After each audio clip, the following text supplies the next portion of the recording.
Si Hanoka ay isang tipikal na estudyante sa high school na medyo sigurado na hindi siya magkakaroon ng girlfriend, dahil hindi siya cool, mayaman, o matalino. Ngunit isang araw, lubos na nagbago ang kanyang buhay nang matuklasan niya ang mundo ng mahika at mga halimaw, hindi dahil sa track sa pagkakataong ito, kundi dahil sa pinakasikat na babae sa paaralan. Lumabas na may dagdag na benepisyo ang pagiging kaibigan ng punong guro, at sa paanuman, kasama dyan ang pagligaw sa anak niyang si Ayaka. Ang tanging kakaibang katangian ni Hanoka ay sumasakay siya sa parehong bus na sinasakyan ni Ayaka at nakaupo mismo sa tabi niya sa klase, kahit magkatabi sila. Hindi pa sila nakakapagsalita sa isa't isa, at parang magkaibang mundo sila. Lahat ay nagtitipon sa paligid niya na parang gutom na mga pato habang siya naman ay parang hindi nakikita. Isang araw, aksidente niyang nabitawan ang kanyang pambura at pinulot ito ni Ayaka para sa kanya, at alam nating lahat kung paano tumugon ang fan club nito sa bagay na yun.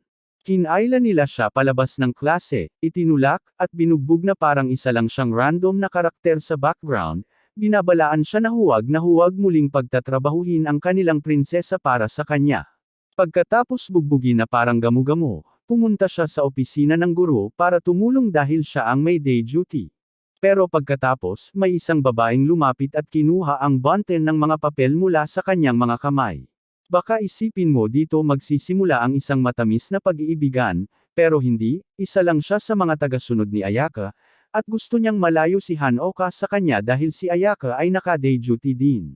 Kaya naman, tulad ng dati, si Hanoka ang nagiging background sa kwento ni Ayaka. Pagkatapos ng klase, lumabas siya para itapon ang basura at nagsimulang mag-isip kung gaano ka-boring ang kanyang buhay.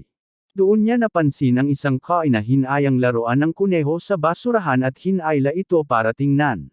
Sa tiyan nito ay may mensaheng nakasulat na, malinaw ang panahon ngayon, pero maaaring gumuho ang ilang gusali ng paaralan. Sa tingin niya, simpleng burwan lang ito ng ilang ikaapat na baitang, pero pagtingin niya sa itaas, nakita niyang bumubuo ang isang malaking anino at nakita niyang bumabagsak sa kanya ang tore ng orasan ng paaralan. Nagtataka siya kung ito na ba ang pagkakataong makarating siya sa isang pantasyang mundo na puno ng cute na mga babae, at napabuntong hininga siya dahil hindi pa man niya nahawakan ang kamay ng isang babae. Ang tore ay bumagsak sa kanya, at iyon na sana ang katapusan ng unang season ng Witchcraft Works. O kaya naman ang akala niya hanggang sa magising siya sa bisig ni Ayaka, na nakasuot ng parang costume ng mangkukulam. Nagpanik siya na parang duwag na duwag, pero sinabi ni Ayaka sa kanya na tumigil siya, o mahuhulog siya. Nalilito siya hanggang sa tumingin siya pababa at nakitang lumulutang sila sa ere sakay ng Wallis. Sa malayo, nakita sila ng isang batang babae na may taingang pusa at nagtataka kung si Ayaka ay isang workshop, na pagkatapos ay nag-snap ng daliri at nagpadala ng dalawang higanteng toy soldier na hugis kuneho para umatake. Inihagis ni Ayaka si Hanoka sa ere, lumundag palayo sa atake, at binomba sila ng mahikang apoy bago maayos na lumapag, at sinalo si Hanoka na parang prinsesa, na nagbigay sa kanya ng malapitang tanawin ng langit.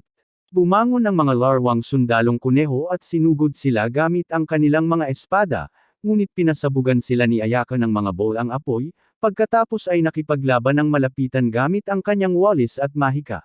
Sinabi niya kay Hanoka na manatili malapit sa kanya, pero ginawa niya ang kabaligtaran, tulad ng hanggal niya, at lumingon para makita ang isang batang babae na may taingang pusa sa likod ng isang gusali na kumakaway sa kanya, sinasabing ligtas. Akala niya kaibigan siya ni Ayaka kaya tumakbo siya papunta sa kanya, pero napalibutan siya ng mas maraming sundalong kuneho na humawak sa kanyang mga braso at pinilit siyang lumuhad.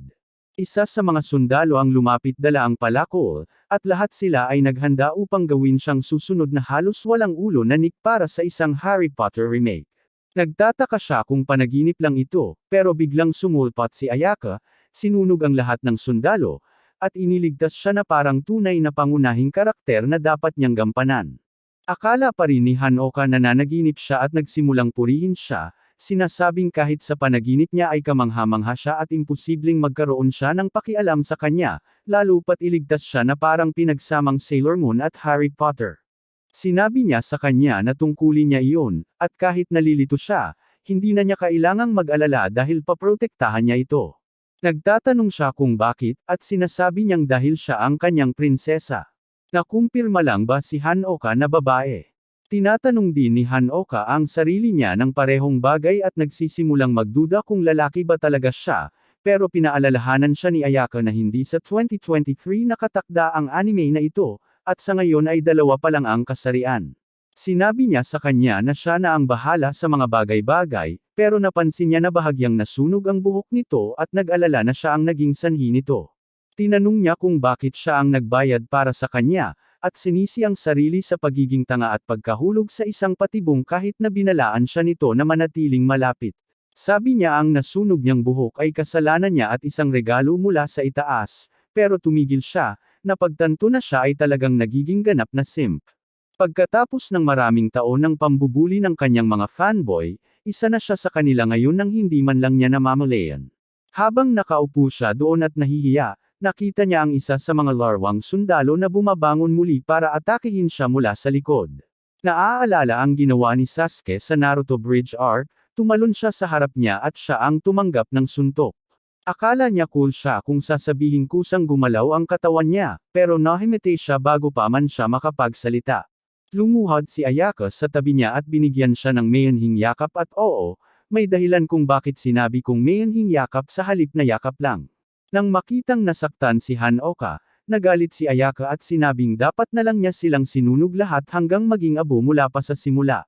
Tumayo siya ng matayog at inilabas ang kanyang pinakamalakas na salamangka, ang Million Clover, na nilipol ang mga kaaway sa pamamagitan ng malaking pagsabog ng salamangkang apoy. Mamaya ng araw na iyon, nagising si Hanoka sa pribadong silid ni Ayaka sa paaralan. Sinabi niya sa kanya na hindi ito panaginip, at ipapaliwanag niya ang mga bagay-bagay mamaya, pero sa ngayon, umuwi na lang sila. Kaya, magkasamang lumabas sila, at sinabi ni Ayaka na sa ngayon, ang kailangan lang niyang malaman ay trabaho niyang protektahan siya dahil siya ang kanyang amo. Hindi niya sigurado kung ano ang kahulugan yon, pero tahimik lang siyang naglalakad sa tabi niya at hindi sila nag-usap ng matagal.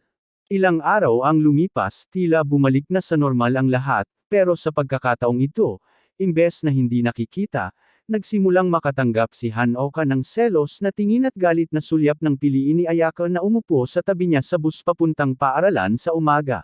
Pagkatapos noon, magkasama silang naglakad papunta sa klase, at pakiramdam ni Hanoka na kung mananatili pa siya sa tabi nito ng mas matagal ay mapapatay siya. Nagkunwari siyang sumakit ang tiyan at nagmadaling lumabas, pero nagkasalubong siya sa gang ng mga bully na synth. Hinawakan nila ang kwelyo niya at sinabihang manatili sa kanyang linya at nagpasya silang oras na para sa isa pang pagpapahirap hanggang sa dumating si Ayaka at sinabihang lumayo. Tinatali niya ang kurbata niya sa leeg nito sa hugis busog at pagkatapos ay binabalaan ang lahat na susunugan niya ang sinumang susubok muling hawakan ito. Mamaya ng araw na iyon, sa tanghalian, nakaupo siya kasama si Hanoka at isang grupo ng mga babae mula sa kanyang fan club. Pinapakain niya ito gamit ang sarili niyang kamay at sinasabing siya mismo ang nagluto ng tanghalian.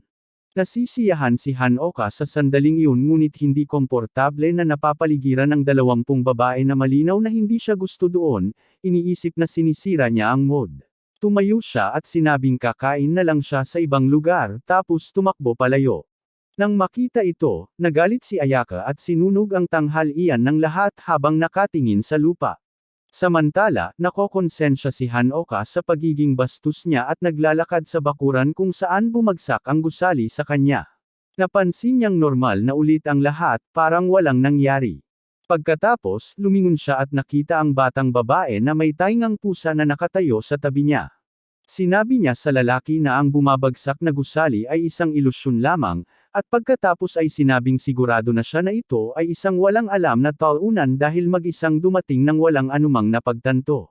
Lumapit siya habang nagpapalit ng kanyang kasuotan ng mangkukulam at sinabing ang pangalan niya ay Tanpopo, mula sa Tower Witches. Sabi niya nandito siya para dukutin ang kanyang babong sarili at tinawag niya ang kanyang mga sundalo. Pero bago pa man mangyari ang anuman, lumitaw si Ayaka at hinawakan si Hanoka. Sabi ni Tanpopo, naghihintay siya na dumating ito, tapos inutusan niya ang kanyang hukbo ng mga larwang sundalo na umatake. Sa pagkakataong ito, hindi na lang ilang sundalo ang nagmamadaling sumugod kay Ayaka mula sa lahat ng direksyon, bitbit ang mga espada at sibat. Pagkatapos ng labanan, nagising si Hanoka sa lupa at nakita si Ayaka na nakaharang sa kanya, puno ng sugat na hindi niya mabilang. Tinanong niya kung okay lang siya, at nagtataka siya kung paano pa siya buhay, pakiramdam na walang silbi. Sinabi niya sa kanya na naniniwala siya sa kanya, pero sa tingin niya ay dapat siyang tumawag ng ambulansya. Sabi ni Ayaka kung gusto talaga niyang bumawi sa kanya, dapat siyang mangako na hindi tatakas bukas sa oras ng tanghalian. Sumang-ayon siya, tapos nagpanik dahil nagdurugo siya sa lahat ng dako, pero ipinaliwanag niya na gawa siya sa apoy at okay lang. Sinabi niya sa lalaki na ipikit ang kanyang mga mata at manatiling tahimik, pagkatapos ay ginamit niya ang kanyang mahika upang palayasin ang mga sundalo. Ginagawa niyang abo ang bawat sundalo, pagkatapos ay lumalakad papunta kay Tanpopo habang hawak si Hanoka na parang prinsesa. Sinabi niya kay Tanpopo na malapit na niyang sunugin ang kanyang mabalahibong buntot at pasabugan siya ng malaking salamangkang apoy. Halos makatakas si Tanpopo sa pamamagitan ng pagtawag ng karagdagang sundalo at pagtakas habang nag-uusok pa ang kanyang puwit. Pagkatapos nito, sinabi ni Ayaka kay Hanoka na buksan ang kanyang mga mata, at nagulat siya nang makitang normal na ulit ang lahat, malinis at walang nakikitang pinsala. Pagkatapos ay umuwi na sila at tinapos ang araw. Kinabukasan, 5 bagong estudyante ang lumipat sa kanilang paaralan, at hulaan mo kung sino ito. Si Tanpopo at ang kanyang grupo ng mga Tower Witch. Lumipas ang ilang araw, at patuloy na tinatanong ni Hanoka si Ayaka para ipaliwanag kung ano ang nangyayari sa lahat ng mahikang ito at kung bakit patuloy na hinahabol siya ni Tanpopo. Isang umaga, nagpasya siyang patuloy na magtanong hanggang sa wakas ay sumagot siya, ngunit napansin niyang hindi siya sumakay ng bus kasama niya ng araw na iyon. Bumaba siya sa paaralan, nagpalit ng sapatos, at nagtungo sa klase, ngunit nakita niya si Ayaka na may mainitang pagtatalo sa mga bagong transfer student. Tumangala siya sa karatula ng silid-aralan at napagtanto niyang hindi siya nasa tunay niyang klase, nasa club siya ng Torture Society. Sa halip na tanungin kung bakit pa nga ba may ganitong uri ng club, tinanong na lang niya si Ayaka kung paano siya napunta rito gayong sigurado siyang pumasok siya sa tunay niyang klase. Ipinaliwanag ni Ayaka na nilagyan niya siya ng salamangka para makapunta siya rito nang hindi niya alam, para lang magkita sila. Pagkatapos ay bumalik siya sa mga nakatali na batang babae at sinabing ito ay isang paghahanap ng mga mangkukulam. Sabi niya, nagpasya siyang harapin sila dahil baka mapanganib sila sa kanya. Hindi siya sigurado kung totoo iyon at nakatingin sa mga batang babaeng nahihirapan. Hinihiling niya sa kanya na alisin man lang ang mga takip sa bibig nila para makapagsalita sila, at pumayag si Ayaka. Sabi niya, mabilis lang sana niyang tatapusin ang mga ito, pero tumakas ang isa kaya ginamit niya ang natitira bilang pain para mailabas ito. Lumapit si Hanoka kay Tanpopo at tinanong kung bakit lahat sila ay naghahabol sa kanya. Tumatawa si Tanpopo at sinasabing hindi nakakagulat na walang sinabi sa kanya si Miss Perfect at sa totoo lang, gusto niya ang katawan nito at ang puting bagay sa loob nito. Nang marinig iyon, namumula si Hanoka, hindi sigurado kung tama ang kanyang narinig, ngunit sinabi ni Ayaka sa kanya na huwag maniwala sa lahat ng sinasabi ng kanilang mga kaaway. Umiti si Tanpopo at sinabing baka masyado silang nakarelax dahil hindi pa rin nahuhuli ang kanilang huling kasamahan. Biglang tumutulo ang itim at malapot na likido mula sa kisame at natatakpan silang dalawa. Mula sa loob ng slime, lumitaw si May at pinalaya ang kanyang mga kaibigan. Hinawakan niya si Hanoka at dumaan sa sahig, tumakas sa silid sa ibaba at iniwan ang iba para labanan si Ayaka. Nagsimula siyang magdiwang sa kanyang swerteng pagkakataon at akala niya ay may malaking nagawa siya, nakalimutan na isa lamang siyang side character na para sa comic relief, hindi ang pangunahing kontrabida. Isang segundo lang ang lumipas, sumabog si Ayaka sa sahig at tumingin sa kanya habang talo na ang 4 na mangkukulam. Pumasok siya sa silid at naglakad patungo kay May, ngunit binalaan siya ni May na huminto o papayagan niyang kagati ng kanyang alagang lobo ang leeg ni Hanoka. Oo, ano ba ang nangyayari sa lahat ng mga mangkukulam at leeg na ito? Sinabi ni Ayaka kay Hanoka na huwag mag-alala at sinabing lulutuin niya si May sa loob lamang ng ilang segundo. Patuloy siyang naglalakad pasulong. Tumayo si May, hawak na bihag si Hanoka, at inutusan ng kanyang alagang kagat ang leeg nito para patunayang seryoso siya. Sa halip na huminto, sinindihan ni Ayaka si May at sinipa palayo, pinakawalan si Hanoka. Nakakagulat, sa halip ay ganap na maayos ang kanyang leeg. Ang bakas ng kagat ay nasa leeg ni Ayaka. Napagtanto ito ni May at mabilis na tumakas, pinayagan din ng kanyang mga kaibigan na umatras. Mamaya ng araw na iyon, nagising si Hanoka sa pribadong silid-aralan ni Ayaka at napansin niyang may suot siyang panyo, kahit nakalagitnaan ng tag-init. Humihingi siya ng paumanhin sa kanya at sinasabing gusto talaga niyang magkaroon siya ng mapayapa at normal na buhay, pero kung magpapatuloy ang ganitong sitwasyon, patuloy siyang tatargetin ng mga mangkukulam sa tore. Sabi niya ang tanging paraan para matapos ito ay ang lumaban at hanapin ang nasa likod ng lahat, pero ang problema, hindi pa rin niya alam kung sino ito. Nang marinig ito, malalim na nag-isip si Hanoka at napagtanto na siya ang may kasalanan kung bakit nasaktan si Hiyori, kaya ngayon ay tinatago niya ang kanyang sugat gamit ang kanyang panyo. Sinabi niya sa kanya na ipaliwanag ang lahat at hiniling niya na gawin siyang kanyang alagad. Hindi na niya gusto na mag-isa na lang siyang lumaban. Samantala, sa isang dessert at coffee cafe, nakipagkita ang punong guro ng paaralan na si Kazane, nakasabay ring ina ni Ayaka, sa kanyang dating karibal at kontrabida na si Kronwar, matapos ang maikling pahinga na humigit kumulang 130 taon. Sabi ni Kronwar, narinig niya na ang estudyante ni Medusa ang nagsimula ng gulo sa grupo ni Kazane, at baka gusto na rin niyang sumali sa kasiyahan. Mamaya noong katapusan ng linggong iyon, nakatanggap si Hanoka ng tawag mula kay Ayaka na humihiling sa kanyang makipagkita sa labas. Sa tingin niya, posibleng date ito, pero ang totoo, gusto lang talaga niyang sabihin sa kanya ang totoo tungkol sa mga mangkukulam, gaya ng paghingi niya. Sabi niya pupunta sila sa paaralan, pero hihinto muna sila sa isang kainan sa daan. Habang naglalakad sila, ikinwento ni Ayaka sa kanya ang tungkol sa mga mangkukulam at ipinaliwanag na sa kanilang mundo. May dalawang uri ng mangkukulam, ang mga mangkukulam sa pagawaan at ang mga mangkukulam sa tore. Pinoprotektahan ng mga mangkukulam sa workshop ang mga tao. Naglagay sila ng mga workshop sa mga lungsod at lugar kung saan nakatira ang mga tao. Ang trabaho nila ay tiyakin na walang gumagamit ng mahika sa masamang paraan, at nagtatayo sila ng mga workshop na ito sa iba't ibang lugar at doon na naninirahan, kaya't tinatawag silang mga workshop witch. Pero ang mga mangkukulam sa tore ay hindi sumusunod sa anumang patakaran. Sarili lang nila ang iniisip at ginagamit nila ang mahika kung paano nila gusto, kahit makasakit pa sila ng ibang tao. Binalaan niya si Hanoka na kung sakaling makuha siya ng mga mangkukulam sa tore, maaaring magwakas ang mundo at maaaring mamatay ang lahat. Pagkatapos ay huminto sila sa tindahan ng pagkain at nagpahinga. Pagkatapos umorder, lumapit ang isang waitress at nagsimulang makipag-usap kay Ayaka sa sobrang squeaky na boses. Patuloy na nakatingin si Ayaka sa kanya ng may galit na ekspresyon, pero nakikinig habang nagkukwento ito tungkol sa pagdating ni Kronwar sa bayan, at na parami ng parami ang mga mangkukulam sa tore na nagpapakita rin.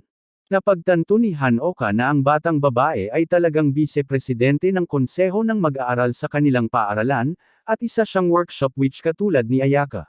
Kapag natapos na ni Ayaka ang kanyang inumin, pumunta sila sa shopping mall at bumili ng damit, habang naghihintay na matapos siyang mamili.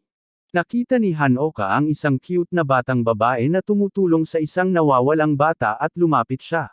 Tinitigan siya ng dalagita, kumuha ng kwaderno, at kinumpirma na siya ang lalaking nasa mga larawan niya. Pagkatapos ay sinipa niya ang nawawalang bata sa gilid na parang isang NPC at tumalon kay Hanoka na may dalang espada, na nagpapakitang siya ay isang tower witch. Dumating ang mga kaibigan niya sa likod niya at inatake si Ayaka. Binomba sila ni Ayaka ng apoy at tumalon para iligtas ang kanyang mahal na prinsesang lalaki. Isa sa mga mangkukulam sa tore ay naglabas ng baril at ginamit ang tinatawag niyang gun no jutsu, binaril sila mismo. Sumagot si Ayaka sa pamamagitan ng paggamit ng bulletproof cape mode, parang si Batman, at hinarangan ang bawat putok. Tapos gumawa siya ng galaw na parang fire gun ni Ace at tuluyang sinunog sila. Pagkatapos noon, lumakad siya papunta sa kanila habang cargo si Hanoka at hinayaan niyang tumakas ang mga mangkukulam na parang nasa isang spy movie. Kapag tapos na sila sa mall, nagpatuloy sila sa paglalakad papuntang paaralan. Humihingi ng paumanhin si Hanoka dahil nadamay siya sa lahat ng kaguluhang ito. Tinanong niya kung mas ligtas na ikulong na lang siya o itago sa isang lugar, pero sinabi sa kanya ni Alena na huwag mag-alala sa mga bagay na ganoon, dahil palagi siyang magpoprotekta sa kanya. Tapos sinabi niya na mas mabuting magsimula na siyang mag-aral ng mabuti, dahil hindi magiging madali ang pagiging kanyang apprentice. Nang marinig iyon, nasabik si Hanoka at sinabing handa siyang lumakas pa. Hindi nagtagal, nakarating sila sa paaralan, at ipinahayag ni Ayaka na ang paaralan ay isa pala sa mga workshop. Dinala niya siya sa opisina ng punong guro para makilala ang kanyang ina, si Kazane. Pinagalitan ni Kazane si Ayaka dahil sa pagkasira ng mga bagay sa mall at tinanong kung anong uri ng workshop ang sumisira ng mga gamit ng ibang tao. Sinabi niya kay Hanoka na tradisyon para sa mga mangkukulam sa workshop na ipakilala ang kanilang mga apprentice sa kanilang master sa unang araw, at iyon ang dahilan kung bakit pinadala niya si Ayaka para dalhin siya. Kinabukasan, dinala ni Ayaka si Hanoka para magsanay, ngunit habang papunta sila, sinalakay sila ni Tanpopo at ng kanyang kopya ng Team Rocket. Nagtataka si Kana kung matalino bang kalabanan si Ayaka, dahil halos imposible siyang talunin. Pero sinabi ni Tanpopo na gagamitin nila ang Rapid Stream Formation, na nangangahulugang susugurin nila si Ayaka na parang mga caveman na walang plano. Sinabi ni Ayaka kay Hanoka na maging maingat, at pagkatapos ay pinadebog ang buong grupo sa ere tulad ng Team Rocket sa Poka Karapatang Arimon. Siyempre, walang natututunan si Hanoka sa panunood nito. Pagkatapos noon, bumalik sila sa paaralan, at nang buksan ni Hanoka ang kanyang locker, sinalubong siya ng sunod-sunod na sulat ng pagkamuhi at banta sa buhay. May naghagis pa nga ng patay na voodoo doll na kamukha niya.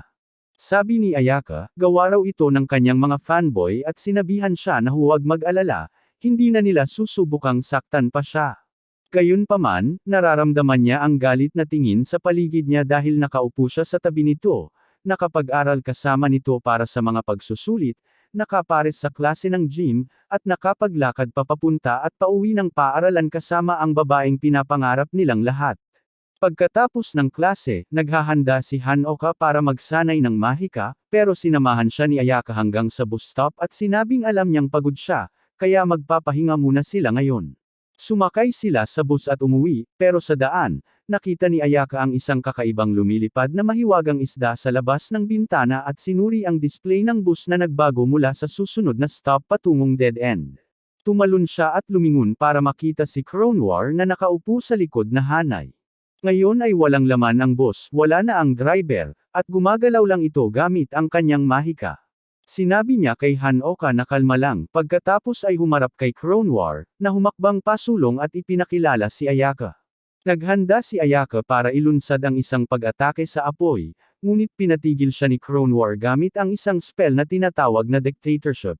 Nanghihipo siya ng malakas na salamangka kay Ayaka, ngunit gaya ng inaasahan, hindi man lang siya nagkaroon ng galos. Hindi naiintindihan ni Hanoka kung gaano talaga kalakas si Ayaka, kaya naman nagpakatanga siyang hamarang sa harap niya para protektahan siya. Tumatawa si Cronwar sa katangahan nito at sinasabing gaano man kahirap magsikap ang sinuman, hindi masasaktan si Ayaka. Pagkatapos, kalmadong lumakad siya papunta at sinaksak si Hanoka mismo sa tiyan. Lumuhad siya, umiiyak sa sakit, pero sinabi niya sa lalaki na tigilan na ang pagpapanggap at tumayo na. Nalilito si Hanoka, pero napansin niyang hindi naman pala masakit, at hindi pa nga siya dumudugo. Sa sandaling iyon, bumagsak si Ayaka sa sahig, at nakita niya na dumudugo ito mula sa parehong bahagi kung saan siya nasaksak. Ipinaliwanag ni Cronwar na dahil ito sa isang espesyal na kakayahan na tinatawag na damage transfer, na nangangahulugang anumang pinsalang nakalaan para sa kanya ay diretso sa kanya mapupunta sa halip, hanggat malapit sila. Nagpatuloy siya sa pagsasabing ang dahilan kung bakit may kakayahan si Ayaka ay dahil nakipagkontrata siya sa kanya. Pinapayagan siya ng kontratang iyon na gamitin ang espesyal na kapangyarihan sa loob niya upang maging isang hindi matatalong mangkukulam, ngunit kapalit nito, kailangan niyang protektahan siya mula sa bawat panganib. Tapos sinabi niya na kung gusto talaga niyang iligtas siya, ang kailangan lang niyang gawin ay bigyan siya ng mas maraming kapangyarihan gamit ang puting bagay sa loob niya at hindi iyon ang iniisip mo. Pinag-uusapan niya ang isang espiritu sa loob niya, parang ang siyam na buntot na lobo sa Naruto. Inabot niya sa kanya ang isang kumikinang na candy at sinabihang kainin ito kung gusto niyang buksan ang kanyang tunay na kapangyarihan. Sinusubukan niyang pilitin siyang pakainin, pero hindi naman papayag si Ayaka na may maliit at kakaibang nilalang na magnakaw sa unang halik ng kanyang alaga, kaya nagpalabas siya ng malakas na bagzo ng berdeng apoy na nagpatambo kay Kronwar. Oo, gumagana ang lahat salamat sa dalisay na plot armor. Pagkatapos ay sinabi ni Ayaka kay Hanoka na magpapalit siya ng ibang damit pansamantala. Kinuha niya ang ilan sa kanyang kapangyarihan at naging pinakamainit na reyna ng apoy kailanman.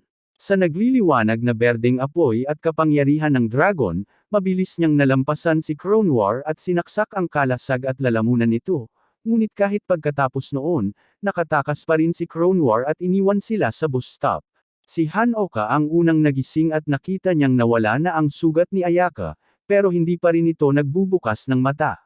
Dinala niya ito sa ospital, at sinabi ng nurse na pagod lang talaga ito at malapit ng magising. Mamaya, pagbalik niya sa bahay, nakita niya ang isang maliit na nakabalot na candy sa kanyang bulsa. Ito ang mahiwagang orb na sinubukan ni Kronwar na ipapakain sa kanya. Nagpasya siyang ilihim ito kay Ayaka at itinago sa kanyang drawer, sakaling talagang kailanganin niya ito balang araw.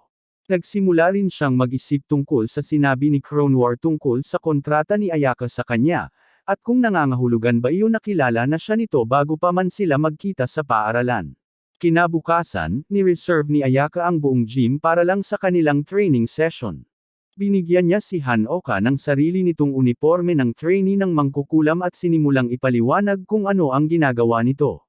Sinabi niya sa kanya na subukan niyang tumalon, kaya sinubukan niya ito. Sa kanyang pagtataka, sobrang gone ang kanyang pakiramdam at halos umabot siya sa kisame ng gym sa kanyang pagtalon. Sa pagbaba niya, nasalo siya ni Ayaka sa estilong prinsesa at pagkatapos ay sinabi sa kanya na subukan siyang hawakan sa parehong paraan. Binuhat siya ni Hanoka at napansin niyang magaan talaga siya, at ipinaliwanag nito na ang suot nilang balabal ay nagpaparamdam sa kanilang katawan na halos walang bigat. Susunod, itinaas niya ang kanyang kanang kamay at bahagyang inikot ang kanyang pulso, at isang mahiwagang walis ang lumitaw sa kanyang kamay. Sinabi niya sa kanya na nakatago ang walis sa kapa at maaaring tawagin gamit ang galaw ng kamay na iyon. Sinubukan ni Hanoka, pero sa halip na makatawag ng walis, pagkadismaya lang ang kanyang nakatawag dahil walang lumabas. Sa sandaling iyon, tumunog ang alarm ni Ayaka, at sinabi niyang tapos na ang kanilang oras. Biglang nagbukas ang mga pinto at nagpasukan ang napakaraming estudyante sa gym para sa ensayo. Nagpanik si Hanoka at sinabi sa kanya na magtago sila bago pa may makakita sa kanila na suot ang mga damit na mukhang otako. Pero ikinagulat niya, walang sino man ang tila napansin sila. Nagtataka siya kung naging hindi na siya nakikita ng mga tao kaya hindi na nila siya napapansin. Ipinaliwanag ni Ayaka na dahil sa mga suot nilang balabal, may espesyal itong anting-anting na nagiging dahilan para hindi sila pansinin ng mga tao, at natural na iniiwasan din ng iba na makasalubong sila. Pagkatapos nito, tinanong niya kung takot siya sa matataas at pagkatapos ay hinawakan siya at lumipad paitaas sa kalangitan sakay ng kanyang walis. Sabi niya, patuloy silang lilipad hanggang sa matutunan niyang tawagin ang kanyang walis. Ipinaliwanag niya na ang mga mangkukulam sa workshop ay karaniwang lumilipad-lipad ng ganito para tingnan kung may problema sa kanilang lugar. Idinagdag din niya na sa anumang oras, may 5 makapangyarihang mangkukulam na nagpapatrolya sa kanilang paaralan upang mapanatiling ligtas ito mula sa panganib. Pagkatapos lumipad ng sapat na oras para makatulog, nagsimulang bumalik si Ayaka patungo sa paaralan. Pero itinuro ni Hanoka pababa at sinabihan siyang tumigil. Nakita niya ang isang bata na binubuli at ninanakawan at sinabing kailangan nilang tumulong. Sinabi ni Ayaka sa kanya na usapin iyon ng pulisya, hindi ng mangkukulam. Ang mga mangkukulam ay dapat huminto sa masasamang mangkukulam, hindi makialam sa mga problema ng mga normal na tao. Bukod pa rito, hindi nila dapat ipaalam ang kanilang pag-iral sa sinuman. Hindi gusto ni Hanoka ang patakarang iyon at sa wakas ay tinawag niya ang kanyang walis, sumisid at kumilos. Halos matapos na niya ang serye sa pamamagitan ng pagbagsak ng ulo muna, pero bahagyang nagtagumpay. Binangga niya ang mga bully na parang aksidente sa kotse at natambas sila. Bumangon sila, nagtipon-tipon laban sa kanya, at naghandang bugbugin siya hanggang sa dumating si Ayaka at sinunog silang lahat hanggang sa abo gamit ang kanyang mahika. Pinapaalala ni Hanoka sa kanya na hindi sila dapat umatake sa mga ordinaryong tao, pero sinabi niya na mga mangkukulam din ang mga lalaking iyon, kaya nakita nila siya kahit nakasuot siya ng magic robe. Nalaman na ang babaeng ninanakawan ay kaibigan ng nakababatang kapatid ni Hanoka, si Kasumi, at hindi siya mangkukulam, kaya hindi niya napansin ang anumang may kinalaman sa mahika. Samantala, sa lungsod ng Ravenburg, si Medusa ay mahigpit na binabantayan, ngunit sa kabila nito, nagawa niyang basagin ang selyo at tumakas mula sa bilangguan. Ang unang mga taong napagpasyahan niyang bisitahin ay walang iba kundi ang koponan ng kanyang kaibig-ibig na estudyante, ang Tanpopo Rocket.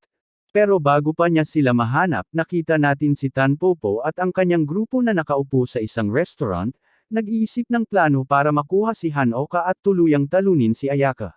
Hindi madali. Si Ayaka ay halos hindi mapigilan, at si Hanoka naman ay tila may kakaibang karisma na nagpapadikit sa kanya na parang tapat na alagang hayop. Habang nag-uusap sila, nagmungkahi si Rin ng bagong ideya, sa halip na habulin si Ayaka, hintayin na lang nila hanggang mag-isa si Hanoka, at saka siya dukutin. Sumasang-ayon ang koponan sa bagong pamamaraang ito. Sa pag-alis na nila, dumating si Kronwar at sinabing gusto niyang sumali sa kanilang maliit na plano. Kinabukasan, nagising si Hanoka, bumaba sa hagdan, at naghanda para sa paaralan. Sabi ng kapatid niyang si Kasumi, magandang umaga, at tinulungan niyang ayusin ang magulong buhok nito gamit ang sukle at hair dryer. Habang ginagawa niya yun, casual niyang tinanong ito tungkol sa tawag sa telepono na natanggap niya mula sa isang babae noong nakaraang katapusan ng linggo. Siguradong hindi gustong aminin ni Hanoka na ang pinakasikat na babae sa paaralan ay tumatawag sa kanya na, Master, kaya nag-imbento siya ng kasinungalingan at sinabing sistema lang ng pagtawag sa klase ang numero ng babae bago ang kanya, at tumawag siya para sabihing magiging masaya ang Lunes. Nakataas ang kilay ni Kasumi at tinanong kung bakit siya tumakbo palabas ng bahay pagkatapos ng tawag na yon. Nagsimulang magpawis si Hanoka. Nagbigay siya ng isa pang mahinang dahilan, pero nahalata niya ito at binyantaan siya na kaya niyang sunugin ang buhok niya gamit ang hair dryer sa pinakamataas na lakas. Tapos sinabi niya na alam niyang kasama niya si Ayaka, at may naririnig din daw siya sa paligid ng paaralan. Pinagtatawanan pa nga siya dahil ang kapatid niya ang nag-aangkin ng lahat ng oras para sa pagiging prinsesa. Direkta niyang tinanong kung anong uri ng relasyon ang mayroon siya sa kanya. Sinusubukan ni Hanoka na isipin kung ano ang sasabihin, ngunit sa sandaling iyon ay tinawag sila ng kanilang nanay, si Komachi, para sa agahan, at pinalampas ni Kasumi ang usapan, bagaman binalaan niya na itutuloy niya ang pag-uusap na ito sa kanyang kwarto mamaya ng gabing iyon. Samantala, naghihintay na si Ayaka sa bus stop nang bigla siyang salakay ng tatlong mangkukulam mula sa grupo ni Tanpopo. Pagkatapos ng agahan, biglang naalala ni Hanoka na dapat pala siyang makipagkita sa kanya ng maaga at tumakbo papunta sa sakayan. Sa kanyang paglalakbay, natisod siya sa isang patibong na inilagay ni Tanpopo at ng kanyang mga sundalong larwang kuneho. Pinilit siyang ihiga ng mga ito, at sinabi niya sa kanya na habang nakahiga siya roon, abala ang kanyang mga kaibigan sa pagbugbog kay Ayaka hanggang sa mawala ng malay dahil alam na nila ngayon ang kahinaan nito. Lumabas na ibinulgar ni Kronwar ang sikreto. Nawawala ang pagiging walang talo ni Ayaka kung mapaghihiwalay siya kay Hanoka. Sige, dalawa sa mga sundalo ay itinapon sa kalangitan ng isang malaking binti. Tumangala si Tanpopo at nakita ang isang higanteng plushie na oso na naglalaro sa kanyang mga sundalo na parang action figures. At oo, gawa ito ni Kasumi. Turns out, isa rin siyang mangkukulam sa workshop. Nagagalit si Tanpopo dahil nabubuwag ang kanyang plano at naglabas siya ng isang higanteng sundalong kuneho.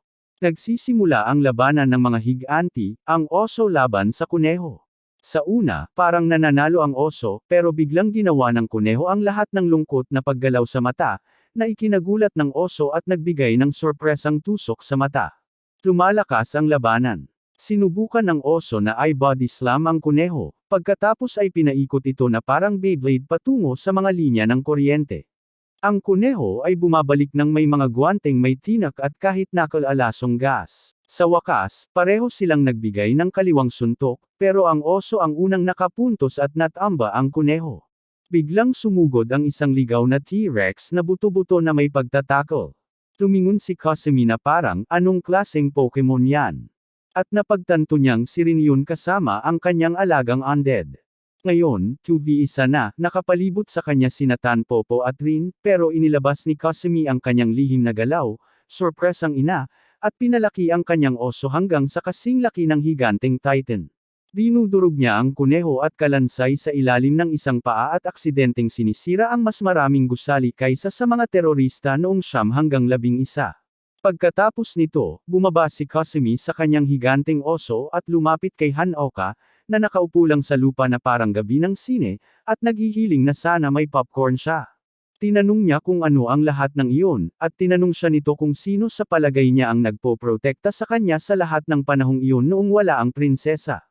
Sa pagbanggit kay Ayaka, hinawakan ni Hanoka ang kanyang mga kamay at sinabing kailangan nilang pumunta para iligtas siya, ngunit napairap si Kasumi at sinabing hindi kailangan ng tulong ang malakas na baka na iyon, kundi bakasyon lang, at itinuro si Ayaka, na kalmadong nakaupo sa paa ng oso at nagbabasa ng kanyang libro.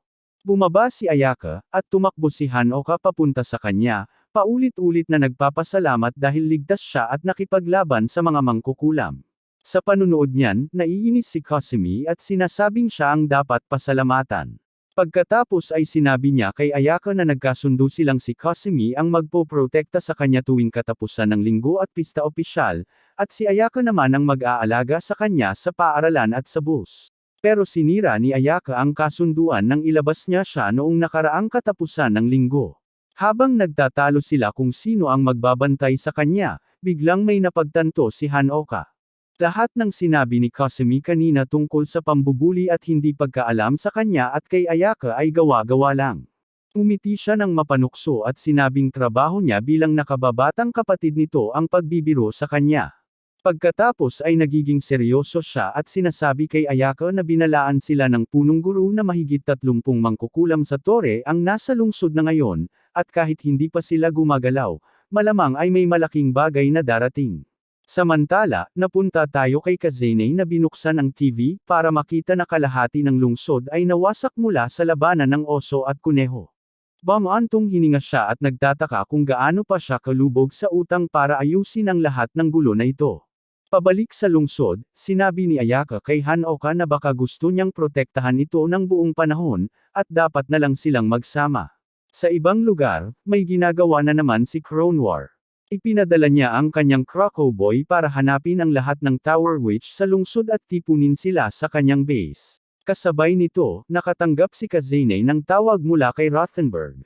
Tungkol ito kay Medusa. Nakatakas siya. Kinabukasan, pumunta si Ayaka sa bahay ni Hanoka at Kasumi para tanungin ang kanilang nanay kung maaari siyang payagan na makasama si Hanoka 24/7.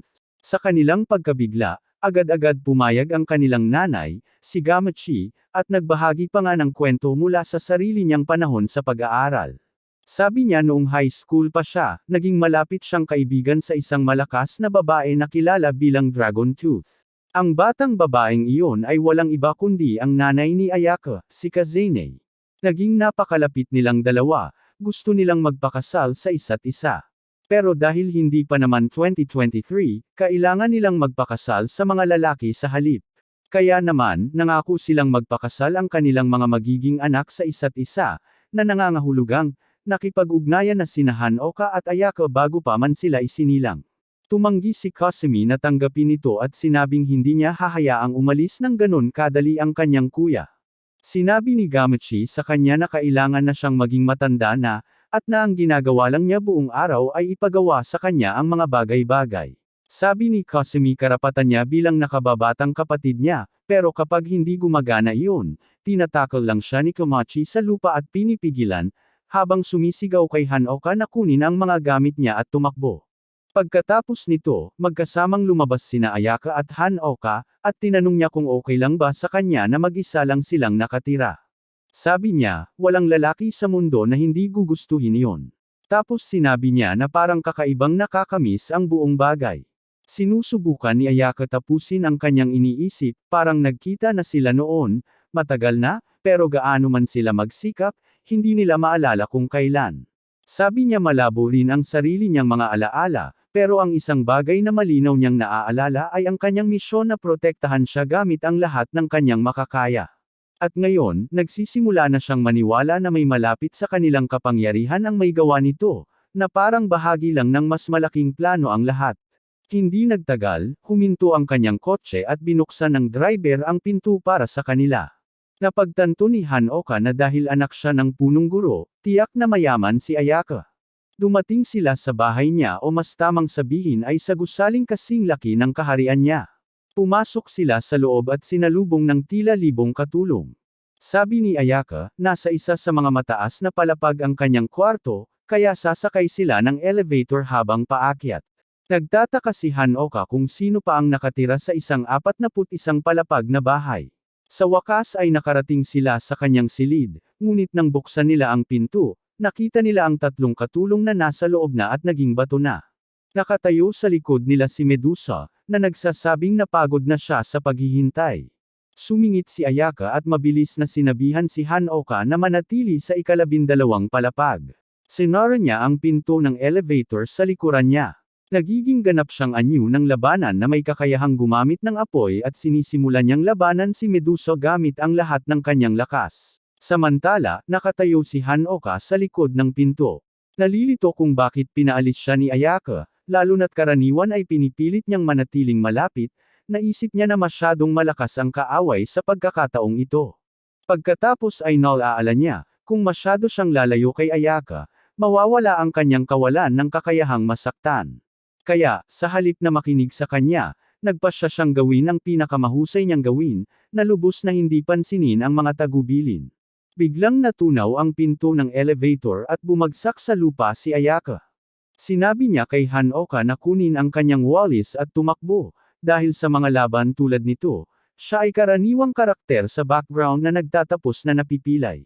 Pero hindi sila pinapayagan ni Medusa na makatakas. Nagsumpa siya at ginawang bato si Ayaka.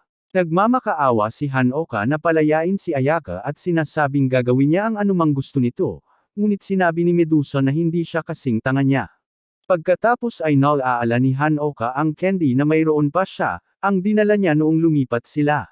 Inilabas niya ito at nilunok, na agad nagbukas sa nakatagong puting enerhiya. Kaagad, lumitaw ang isang babaeng may puting buhok at mukhang vampira at nagpakilalang puting prinsesa, si Evermillion. Sinugod siya ni Medusa, pero pinasabog siya ni Evermillion palabas ng gusali kasama ang karamihan sa gusali mismo gamit lang ang kaunting lakas niya. Samantala, nakatanaw si Kazane sa kanyang bintana, umaasang magkaroon ng tahimik na sandali pagkatapos ng trabaho, sakto sa oras para masaksihan ang kanyang milyon-milyong dolyar na gusali na sumabog at nagkawasak-wasak. Bamantong hininga siya at naisip na si Medusa ang may kagagawa nito. Pagkatapos ay sinabihan ang kanyang katulong na tipunin ang lahat ng mangkukulam sa bayan para sa malawakang paghahanap. Bumalik sa pinangyarihan, sinabi ni Evermillion kay Hanoka na naging bato si Ayaka dahil nawalan siya ng tiwala sa lakas nito. Para mawala ang sumpa, kailangan niya ulit maniwala sa kanya, parang bigyan siya ng tunay na halik ng pag-ibig tulad sa Snow White. Pagkatapos ay nawala siya, na nagpapaalala sa kanya na huwag siyang tawagan maliban kung talagang mahalaga. Pagkatapos noon, bumalik si Medusa, sa pagkakataong ito kasama ang backup team. Bumalik na si Tampopo Rocket. Hinalikan ni Hanoka si Ayaka, sinira ang kanyang sumpa na bato, at pagkatapos ay naglinis sa kanya tulad ng ipis sa panahon ng mabangis na labanan na sumunod. Pinulbos ni Ayaka ang Team Rocket sa isang malaking pagsabog at sinimulang labanan si Medusa ng nag-iisa. Sila ay nagbibigay ng buong lakas, pantay ang laban. Sinusubukan muling gawing bato ni Medusa si Ayaka, ngunit nabasag ni Ayaka ang spell gamit ang kapangyarihan ng apoy, damdamin, at ang klasikong plot armor.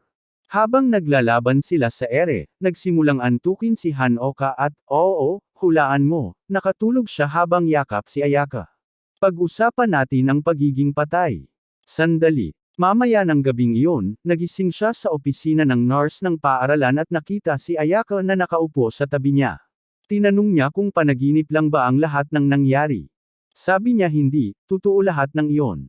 Pagkatapos ay itinatabi niya ang kurtina upang ipakita si Medusa at ang kanyang mga estudyante na mapayapang nakahiga sa kama sa tabi ng kanilang kama. Nagulat si Hanoka, pero sinabi ni Ayaka sa kanya na ipapaliwanag niya ang lahat mamaya at hindi na sila magkaaway. Sinara niya ulit ang kurtina, lumapit, at hinalikan siya habang sinasabing binabalik lang niya ang pabor. Mamaya, nagpasya silang bumalik sa bahay ni Hanoka dahil literal na sumabog sa piraso-piraso ang bahay ni Ayaka. Umalis si Kasumi para sa gabi matapos tawagin ni Kazane, habang nakilala naman ni Ayaka at Hanoka ang kanyang ina sa bahay. Kinabukasan, bumalik si Kasumi matapos maghanap kay Medusa buong gabi at mabaigo sa misyon.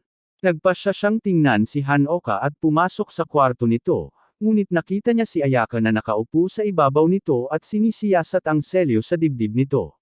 Nagagalit siya nang malaman na pinayagan talaga ng kanyang ina si Ayaka na magpalipas ng gabi at nagsimulang maging bastos sa kanya sa hapagkainan.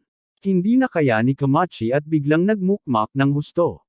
Pinagalitan ni Hanoka si Kasumi dahil sa pagiging walang respeto nito at sinabihan itong humingi ng paumanhin, pero huli na ang lahat. Nagbalot si Kamachi sa kama at ayaw makipag-usap kanino man.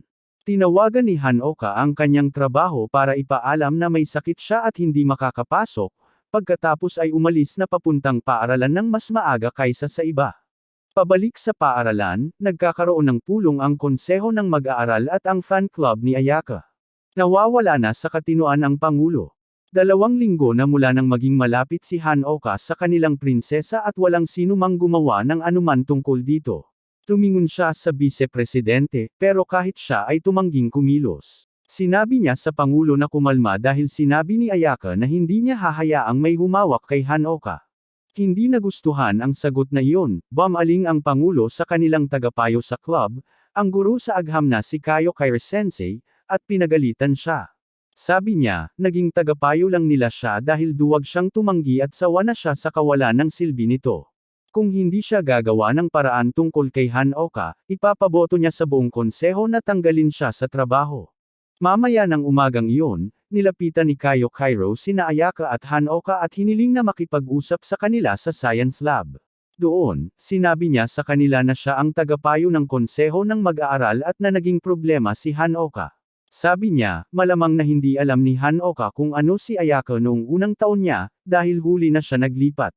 Ipinaliwanag niya na tuwing Fall Festival, bumoboto ang mga estudyante para sa nangungunang estudyante na maging modelo ng paaralan, ang mukha ng Tojutsu High. Pinipili nila ang nanalo batay sa hitsura, grado, kakayahang pang-atletiko, karisma, at pangkalahatang presensya. Ang nanalo ay ginagawang prinsipe o prinsesa. Sinabi niya na ang problema ay kung may kumalat na kakaibang tsismis tungkol sa nanalo, magiging magulo ang mga bagay lalo na kung ang mga tsismis na iyon ay may kinalaman sa isang lalaki. Sinusubukan ni Hanoka na ipagtanggol ang reputasyon ni Ayaka, ngunit sinabi ni Kayo Kairo na hindi mahalaga kung ano talaga ang tunay nilang relasyon, dahil hindi naman sa kanya si Ayaka, sa paaralan siya nabibilang. Hinihiling niya kay Hanoka na malumanay na lumayo. Nagsimulang magduda si Hanoka, pero sinabi ni Ayaka sa kanya na huwag masyadong malungkot. Ipinaliwanag niya na ang tradisyon ay nagmula sa isang lumang alamat tungkol sa isang anghel na minsan ay bumaba sa lupa at kumuha ng mga klase tulad ng isang ordinaryong estudyante, kaya naman napakahalaga ng papel ng prinsesa. Sumasang-ayon si Kayo Kairo at sinasabing ganito ang hierarchy ng paaralan. Punong guro, prinsesa, konseho ng mag-aaral, mga guro, at pagkatapos ay regular na mag-aaral. Si Ayaka, bilang anak ng punong guro, ay mayroon ng 2 sa pinakamataas na posisyon. Walang makapagsabi sa kanya kung ano ang gagawin, pero ang problema, baka tanggalin siya ng konseho. Sabi ni Ayaka, may plano na siya at kailangan lang nilang bilisan ang mga bagay-bagay. Sabi ni Kayo Kairo, guminhawa siya nang marinig iyon, pero sinabi niyang kailangan na nilang pag-usapan ngayon ang tunay na dahilan kung bakit niya sila pinatawag doon. Kinuha niya ang isang mahiwagang kasangkapan at itinransport si Hanoka at ang kanyang sarili sa ibang dimensyon. Sinabi niya sa kanya na huwag magpanik, pagkatapos ay kinuha niya ang isang maliit na orb na katulad ng mahiwagang candy na ibinigay sa kanya ni Kronwar. Sabi niya mas mahina itong bersyon at nagbibiro na malamang magaspang ang tunay na bersyon kapag nilulunok. Nagulat si Hanoka na hindi niya kailanman sinabi kanino man ang tungkol sa candy na iyon maliban kay Ayaka. Ipinaliwanag ni Kayo Cairo na tinawag ni Hanoka ang puting prinsesa gamit ang isa sa mga candy na iyon, at ang aksyong iyon ng Sum-Ira sa isa sa 5 selyo na nagtataglay sa kanya. Sabi niya, baka maging kaaway na rin ang punong guro, kahit siya pa mismo ang nagbigay daan para makapamuhay siya ng malaya. Pumayag lang siya sa ilalim ng isang kondisyon. Kailangang manatiling hindi nagagalaw ang 5 tatak. Ngayong nasira na ang isa, malamang nasusunod na rin ang iba, at walang makakapigil dito. Ang tanging paraan para makalabas ay ang selyuhan si Hanoka gamit ang mahika ng punong guro. Sa swerte, kasalukuyang abala siya sa pagharap kay Medusa at hindi pa niya alam, pero ilang sandali na lang bago niya malaman ang katotohanan tungkol sa mga selyo at tungkol sa lihim na pagprotekta kay Medusa. Sabi ni Kayo Cairo, gusto lang talaga niyang tumulong. Kung hindi kasangkot si Ayaka, siya na sana ang nag-alaga kay Hanoka bilang tagapagtanggol nito. Hinihiling niya kay Hanoka na iwan si Ayaka at sumama sa kanya. Hindi man lang nag-atubiling si Hanoka. Sa sandaling iyon, sinira ni Ayaka ang dimensional barrier, ibinagsak si Kayo Cairo sa lupa gamit ang kanyang talam, at hinayla si Hanoka palabas. Nakaligtas si Kayo Cairo gamit ang isang klasikong spell ng pagpapalit at nakatakas. Pagkatapos noon, dinala ni Ayaka si Hanoka sa silid ng speaker ng paaralan at pinagawa siya ng anunsyo para sa lahat ng estudyante na magtipon sa gym. Kapag dumating na ang lahat, lumakad siya papunta sa entablado at sa kauna-unahang pagkakataon ay nagpakita ng tunay na interes sa politika ng paaralan. Nagbigay siya ng matapang na talumpati tungkol sa kung gaano siya nagmamalasakit sa kinabukasan ng paaralan at pagkatapos ay sinabing aalisin niya ang kasalukuyang pangulo ng konseho ng mag-aaral, ang kanyang bagong pinili na pangulo, walang iba kundi si Hanoka. Pagkatapos ay pinangalanan ni Ayaka ang sarili bilang bagong vice-presidente at binigyan ng mas mababang posisyon ang dating vice-presidente, ang titulong vice-vice-presidente. Mamaya, tumayo si Hanoka sa harap ng student council at nagbigay ng maikling talumpati. Inamin niya na alam niyang karamihan sa kanila ay hindi siya gusto sa ngayon, pero nangako siyang kakamitan ang kanilang respeto sa paglipas ng panahon at umaasang tatanggapin nila siya ng buong puso. Samantala, hindi nagpapatalo si Kasumi. Sawa na siya sa panunood kay Ayaka na ninakaw ang kanyang kapatid, kaya nagpasya siyang bawiin si Hanoka sa pamamagitan ng puwersa. Gumawa siya ng labis-labis na bitag at sinundan sila pagkatapos ng klase. Nang pumasok ang dalawa sa isang tindahan ng laruan at lumabas si Hanoka para huminga, naisip niyang kidnapin si Hanoka gamit ang kanyang higanting oso, ihagis ang isang kotse kay Ayaka, at patumbahin ito gamit ang mga iniksyon ng pampatulog. Pagkatapos, nilalagyan niya ng pakpak ng eroplano ang oso gamit ang mga piraso ng kanilang bahay at lumilipad patungo sa gubat. Sabi niya, doon lang silang dalawa maninirahan, silang dalawa lang. Sinabi niya sa kanya na narinig niya ang babala ng guro, na ang punong guro ay lalaban sa kanya at malamang na gayon din ang kanyang anak. Sa sandaling iyon, isang higanting anino ang lumitaw sa itaas nila. Tumangala sila at nakita ang isang malaking dragon na bumababa, na sinasakyan mismo ni Ayaka. Tapos na siyang maging side character at nagiging ganap na action hero, naglalabas ng mga fire spell mula sa itaas. Sinusubukang umiwas ni Kasumi, pero nagdulot ito ng pagsabog ng kalahati ng lungsod. Sa huli, bumangga ang oso sa isang gusali, at lahat ay natamba. Tumalon si Ayaka at nailigtas silang lahat, nasalo sila at pinahina ang pagbagsak. Ibinabalik niya sila sa bahay at pinapatulog. Nang gabing iyon, nagising si Hanoka at humingi ng paumanhin para sa mga ginawa ng kanyang kapatid. Binabaliwala lang ito ni Ayaka, sinasabing ang ginawa lang ni Kasumi ay maghagis ng kotse at patumbahin siya sa ilang salita. Talagang nirerespeto niya ito dahil sa pagiging maprotektibong kapatid nito. Pagkatapos, mapaglarong tinanong niya kung gusto niyang maging parang nakababatang kapatid din siya. Tumatawa si Hanoka at sinasabing mas magiging parang nakatatandang kapatid niya siya. Nagbibiro-biro sila buong gabi tungkol sa ideya hanggang sa mainip si Ayaka at makatulog. Pinatulog siya ni Hanoka sa kanyang kama, pagkatapos ay malungkot na tiningnan ang mga larwang binili niya para sa kanilang dalawa ni Kasumi, napansin niyang nasira ang mga ito sa labanan. Samantala, kinuha ni Komachi ang kanyang telepono para marinig ang boses ni Kazane. Pupunta siya rito para makipag-usap kay Ayaka at sa anak nito. Kinabukasan, dumating si Kazane at Namili kasama sina Komachi at Kasumi. Maagang nagising si Ayaka at naghanda ng almusal para kay Hanoka. Nagising siya sa amoy ng pagkain at nakita niya ito sa kusina. Tahimik niyang hinahangaan kung gaano kaganda ang hitsura niya at sama-sama sa kanya para mag-agahan.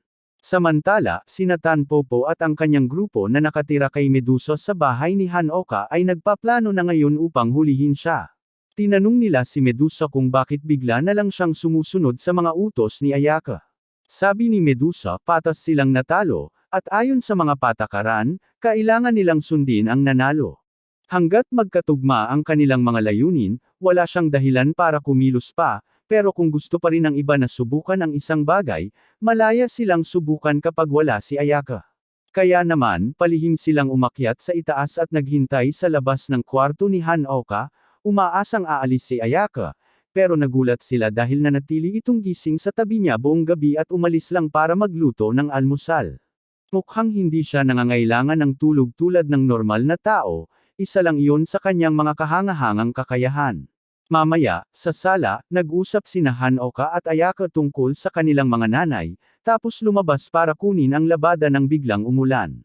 Sa sandaling iyon, bumalik si Kazane at ang iba. Lumabas si Ayaka para salubungin sila habang pumunta si Hanoka sa banyo para magpatuyo, pero pagpasok niya ay nagbanggaan sila ni May at ng iba. Inakusahan nila siyang Maniakis at hinayla siya papunta sa pangunahing bulwagan. Nakikita sila ng lahat, at mabilis na tumugon si Kazane. Pinabagsak niya sina Kamachi at Kasumi, pagkatapos ay humarap kay Ayaka at sinabing oras na para hulihin sila at alamin kung saan nagtatago si Medusa. Tinawag ni Ayaka at Hanoka ang kanilang mga wallis, ngunit sa halip na lumipad, umikot si Ayaka at nakipagbanggaan sa kanyang ina. Sinabi ni Kazane kay Hanoka na pigilan siya sa pagiging matigas ang ulo, ngunit naalaala ni Hanoka ang sinabi ni Kayo Kairos na talagang itinago ni Ayaka si Medusa sa lahat ng panahon. Gayunpaman, nagpasya siyang magtiwala sa kanya at sinabing hindi sila dapat mahuli. Pumayag si Ayaka at tinawag si Medusa para i-activate na ang kanilang kasunduan. Lumalabas si Medusa, kinagat si Ayaka, at nagsanib ang dalawa. Nahimite si Hanoka at nakita niya ang isang pangitain ng tunay na nangyari nang unang umatake si Medusa. Gumawa sila ng kontrata, ibibigay ni Medusa ang kanyang kapangyarihan kay Ayaka, at kapalit nito, paprotektahan ni Ayaka siya at ang kanyang mga estudyante hanggang sa tamang panahon, ngunit hindi maintindihan ni Kazane kung bakit sila nagsanib at nagsimulang sumigaw ng walang kabuluhan. Tinutukso siya ni Medusa, at nagsimula ang laban. Iwinawas-iwas ni Kazane ang kanyang wallis, hinaranggan ni Ayaka at sinubukang gawing bato, ngunit hinawakan ni Kazane sa kwelyo at ibinagsak. Nagagawa pa rin ni Ayaka na gawing bato ang kanyang sarili at umalis, humihingi ng paumanhin. Biglang nakawala si Kazane mula sa spell ng bato sa pamamagitan ng purong lakas ng loob, sinipa si Ayaka mula sa likod, at muling hinawakan ito. Sinabi niya sa kanya na hindi sapat ito para pigilan siya at itinuro na hingal na si Ayaka. Ipinaliwanag niya na dahil ang kanyang kawalan ng kakayahang matalo ay nakatali kay Evermillion, at sa pamamagitan ng pagsanib kay Medusa na itinuturing na marumi, nawala sa kanya ang kapangyarihang iyon. Pagkatapos ay sinabi niya sa kanya na maghanda sa pagpapahirap, ngunit ginamit ni Hanoka ang kanyang mahika upang magpalit ng lugar kay Ayaka at siya mismo ang tumanggap ng suntok. Mamaya, nagising siya na nakatali sa isang selda kasama si Ayaka. Sinusubukan niyang tunawin ang mga rehas pero nabigo siya. Sinabi niya sa kanya na nasa loob sila ng isa sa mga silid ng parusa ng kanyang ina at tapos na ang kanyang pagsasanib kay Medusa. Malaking problema yan. Malamang na ini-interrogate na si Medusa ngayon, at pwedeng malantad ang lahat. Sinabi niya sa kanya na minsan sinabi ng kanyang ina, hanggat hindi nababasag ang mga selyo, ligtas si Hanoka sa paaralan. Pero ngayon na nagkakagulo na sila, opisyal na siyang banta. Ang tanging pagpipilian nila ngayon. Talunin ang nanay niya sa laban. Sabi niya, talagang malakas ang pagpapahalaga ni Kazane sa karangalan, kung patas silang mananalo laban sa kanya, makikinig siya sa dahilan. Naisip ni Hanoka kung gaano sila nasira kanina at nagtataka kung paano mangyayari iyon, ngunit sinabi ni Ayaka na mayroon pa ring isang pagkakataon at nakadepende lahat iyon sa kapangyarihan niya. Samantala, pabalik sa paaralan, naglalaro si Kazane ng shogi kasama si Cronwar. Cronwar, Input sa lungguhit sentence, Cronwar casually asks about Medusa. Bumantong hininga si Kazane at sinabing sabik siyang tanungin siya. Pero pagkatapos ay dumating ang ilang mangkukulam mula sa Ravenburg na may opisyal na utos at kinuha si Medusa sa kustodiya. Habang sinasabayan niya ng paghigop ng tsaa ang pagmumakmak sa pagpapahirap sa kanya sa pamamagitan ng usok, sumabog ang gusali ng kanyang paaralan. Tumingin siya sa labas at nakita niya sina Ayaka at Hanoka na nakatayo sa mga labi ng gusali. Lumilipad siya palabas at muling sinisigawan si Ayaka dahil sa pagsira nito sa isa pang gusali. Itinaas lang ni Ayaka ang kanyang espada at sinabing tatalunan niya ito.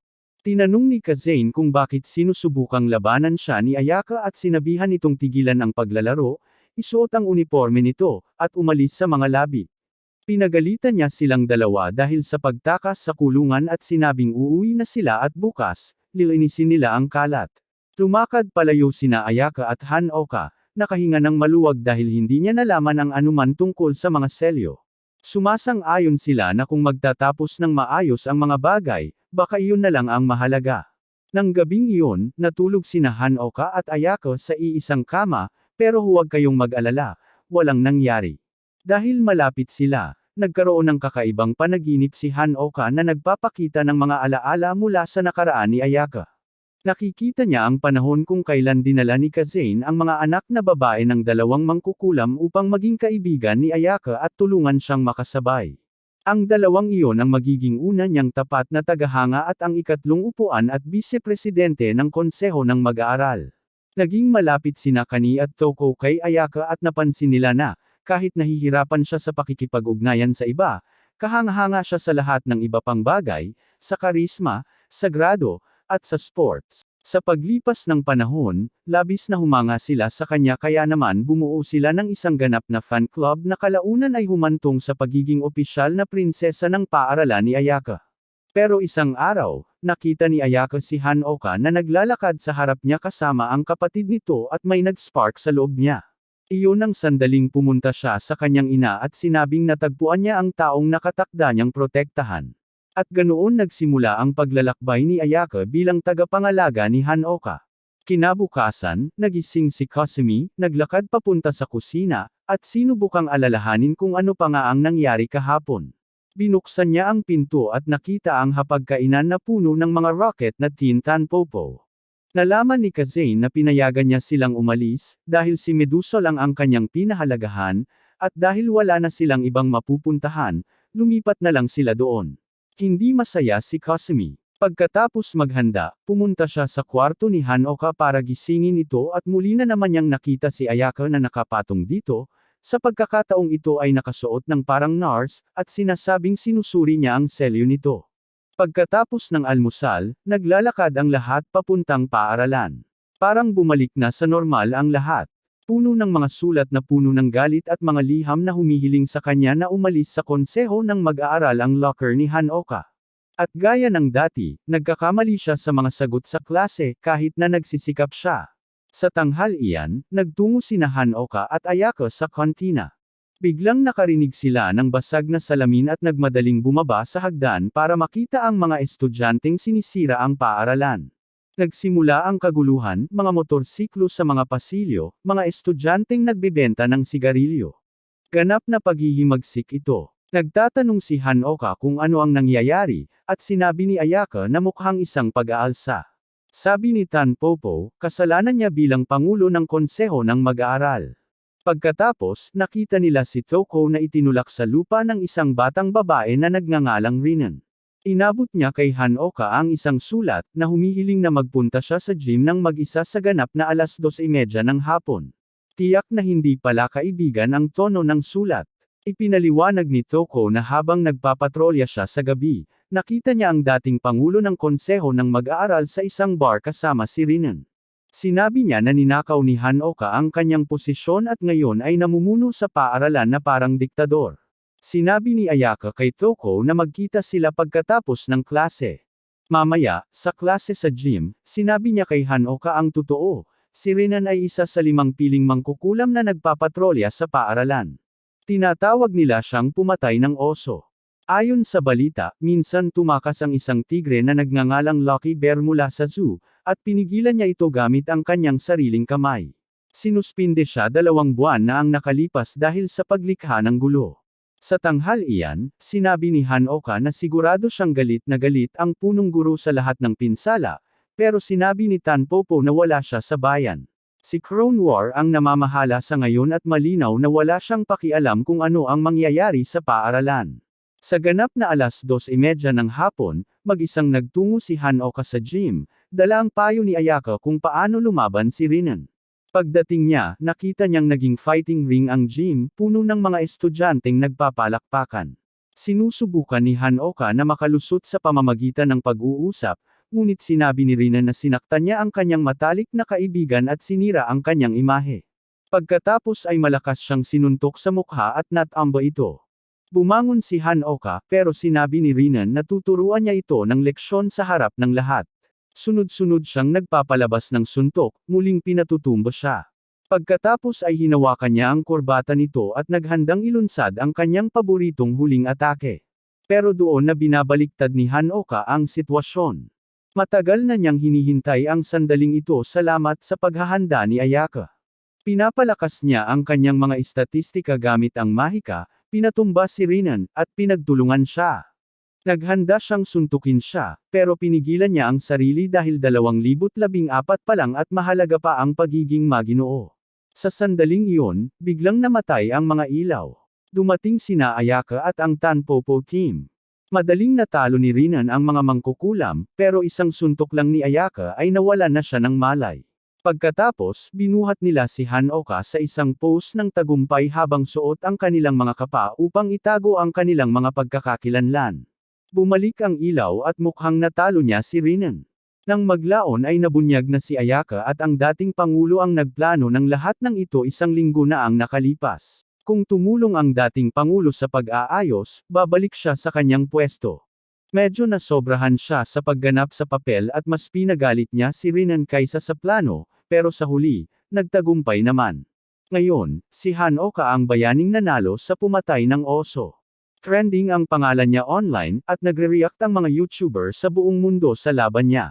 Malaking panalo ito para kay Hanoka bilang pangulo ng konseho ng mag-aaral. Ilang araw pagkatapos, dinala ni Ayaka si Hanoka sa tuktok ng isang mataas na gusali at sinabing oras na para sanayin siya sa pakikipaglaban gamit ang mahika.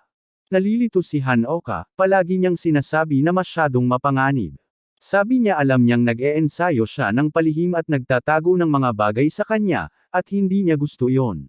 Siya ay tumawag ng isang fire familiar at sinabihan itong labanan ito gamit ang kanyang mahika.